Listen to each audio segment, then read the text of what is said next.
Welcome to the only daily podcast focusing on compliance news of the day. Each morning, start your day with a cup of coffee and Tom Fox, the voice of compliance, to hear about 4 of the top compliance, corruption, or leadership stories you will need to start your day. The Daily Compliance News is a production of the Compliance Podcast Network. First, a word from our sponsor, Ethico. In the intricate world of ethics and compliance, each second is precious, and slow case closures are more than just delays, they're missed opportunities. Enter Ethico. Our solution revolutionizes case management, cutting case closure times in half and turning every challenge into a chance for improvement. Imagine a workspace where efficiency and compliance coexist harmoniously. Don't just dream of faster resolutions, make it your reality. Visit ethico.com/CPN today to book a demo and dive into our exclusive white paper by Tom Fox, 2023, The Year in Compliance. Empower your team with the tools they deserve. The Daily Compliance News for January 24, 2024, the Fraud at the Top edition. And we begin with that story from the Financial Times as Reuters sacks top executives after metal thefts. Europe's largest copper producer has dismissed 3 of its top management, including its CEO, following a scandal involving a string of metal thefts.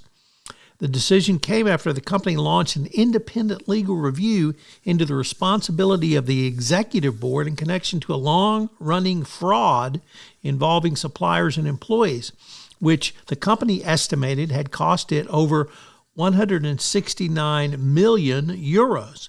The scandal came to light after police raided the company in June over a separate case of missing metals. And the month before, an employee had died after being exposed to nitrogen leak at a plant.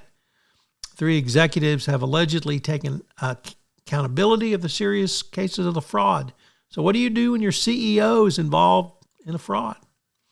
Next up from the New York Times, God told him to do it. A pastor in Denver who said God told him to sell cryptocurrency that could not be cashed is now facing civil charges along with his wife for marketing a digital coin that was practically worth it and using the proceeds for a lavish lifestyle. Gee, who does that sound like?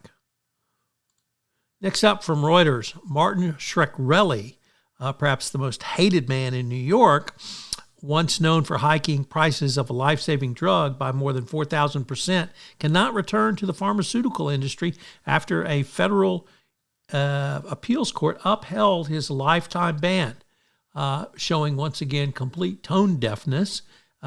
He'd asked for his ban to be overturned, and the 3-judge panel said that no, it wasn't going to be overturned.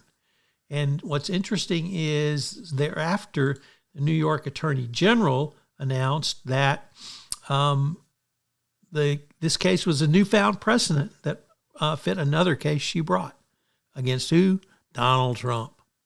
And our final story comes to us from the South China Morning Post, which reports that China has cracked down on the biggest corruption scandal in the statistical sphere, i.e. fake data. So you wonder what Trump would make of a crackdown on fake data going forward. But the Chinese continue to push their corruption crackdown. The opening, the Compliance Podcast Network has a new sponsor, and that sponsor is Ethico. Ethico provides compliance champions like yourself with a ethics and compliance optimization system to turn goals and guidelines into real ROI for your compliance program. To learn more, go to ethico.com/CPM. We're going to link to that in the show notes as well.